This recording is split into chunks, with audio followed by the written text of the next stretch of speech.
खरगोश और कछुआ दोबारा जब दौड़े तो खरगोश रेस जीत गया। अब की बार उसने एक बार में सबक मिल गया उसे। जैसे उसे एक बार में सबक मिल गया, हमें भी जब कभी हम ऐसी किसी चीज को देखें जो हमारी कमी नजर आ रही है, अगले दिन को बेहतर बनाने की प्रक्रिया में उस कमी को दूर कर दें, वो सबक ले लें। तो fast and consistent is better than slow and steady. कहानी मगर यहां भी खत्म नहीं हुई। एक बार तो भाई कछुआ भी रेस जीता रहा, तो कछुए को भी रेस जीतने की आदत पड़ गई थी। मतलब उसका सुख क्या होता है उसे पता पड़ गया। जब सुख पता पड़ जाता है, क्लास में कोई फर्स्ट रैंक आता है ना,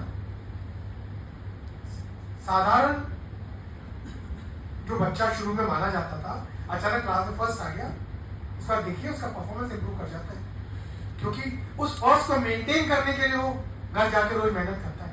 उसकी ये जो क्लास में उसकी अपने पीयर ग्रुप में उसकी जो आइडेंटिटी बन चुकी है, उसको मेंटेन करने के लिए भाई उससे 4 बच्चे सवाल पूछने आते हैं। जब सवाल पूछने आते हैं तो उनके आने से पहले पढ़ का है अभी आ जाएंगे, मुझे बताना पड़ेगा। वो पढ़ के बैठता है, फिर उन्हें समझाता है। तो कहने का तात्पर्य है कि हमें अपना जो कमी, हमें एक बार जो सबक मिल जाए उसको फिर उस गलती को रिपीट नहीं करना। कहानी मगर यहां भी खत्म नहीं हुई। जब कछुआ एक बार रेस जीत गया, खरगोश भी एक बार दूसरी बार रेस जीत गया, तो कछुए ने कुछ विचार किया, वो खरगोश तक पहुंचा। बोला भाई तुम्हारे कहने से मैं दूसरी बार रेस दौड़ा था, अब मेरे कहने से एक बार रेस तुम दोबारा लगाओ। तीसरी बार रेस होगी।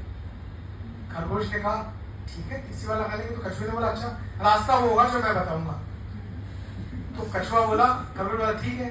तो अब खरगोश ने एक ऐसा रास्ता बताया जिसके बीच में एक नदी पड़ती थी और फिनिशिंग पॉइंट नदी के दूसरी तरफ जाकर था। ठीक है ना। अब रेस शुरू हुई, कछुआ भी दौड़ना प्रारंभ किया और खरगोश भी दौड़ना शुरू किया। दोनों ने स्टार्टिंग पॉइंट से दौड़ते हुए नदी के किनारे तक पहुंचे। खरगोश पहले पहुंच गया, कछुआ धीरे धीरे चला नदी, परंतु खरगोश पहले पहुंच के नदी पर रुक गया।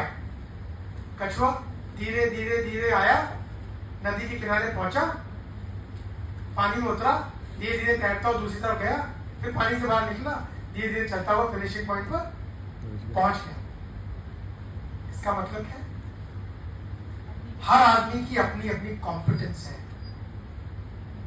कोई मैथ्स में अच्छा है, कोई अंग्रेजी में अच्छा है, कोई हिंदी में अच्छा है, कोई साइंसेस में अच्छा है, किसी को इतिहास की अच्छी जानकारी है। सभी लोग जो जिसकी काबिलियत है उसमें एक्सेल कर सकते हैं। मुश्किल तब होती है